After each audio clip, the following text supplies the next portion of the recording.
One of the best reading habits I've ever gotten into is reading old original fairy tales. Often these stories are a lot darker with completely different lessons and less happy endings than their various iterations over time.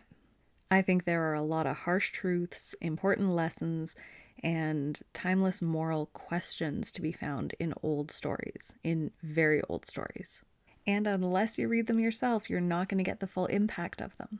Stories change as new versions come out. I consider this a neutral fact. It can be good or bad depending on what you want from a story and the medium used to tell it. But in either case, whether you love new versions or hate them, I think it's important to go back and actually see where these stories came from, how they started, the original text. Source material. I am probably going to sound like a broken record on this channel because if you're talking about a story over time, the source material, the original text, is necessary. What was actually said, textually and subtextually. Because I see a lot of people with a lot to say who have not read the stories they're talking about. It becomes painfully obvious when someone is arguing why certain stories have lasted for hundreds of years and they're talking about stuff that never happened in the originals.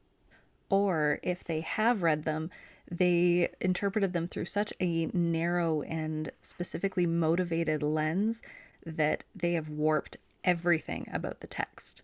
Other people's summaries do not replace reading these stories in their entirety, and I say that as someone who's going to be putting out fairy tale summaries. Everyone brings their opinions to their explanations. Even me. I'm not saying I don't. But I try to approach other people's work honestly and neutrally and explain my personal reactions to it. So if someone doesn't share my opinions, that's fine. It's my interpretation, and I don't consider my interpretations facts. It's just a fact that I think and feel that way at that time. It can change. I try to be very clear about when I'm listing facts and when I'm giving my personal opinion. But the best option is always read the source material yourself. If you're getting all your info about a creative piece of work from someone else, then you don't know enough about it to argue any position. Source material, you need to go and read it yourself. It's easy to make the mistake that if everyone else is saying the same thing, we believe them because they must be right by virtue of the majority. But that's a false assumption, and you don't know until you verify. If you haven't read the source material, you don't know how you'd react to it. Pretty much every time I've looked into source material and formed my own opinions, I've realized there are differences between the way others have interpreted it and the way I did. Others can pick up on things that you miss, but they can also miss things.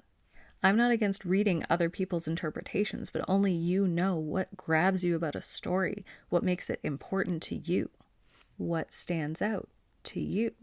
Old stories are important because they show how things change, but also how things stay the same.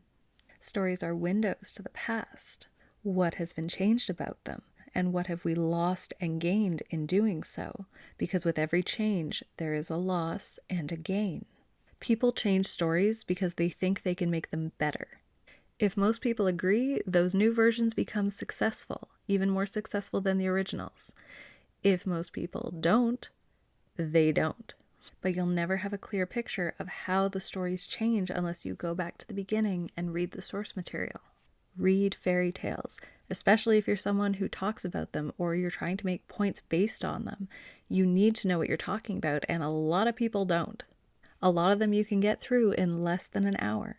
Even if you prefer the modern versions, you will learn something. That's it for now. Bye, guys.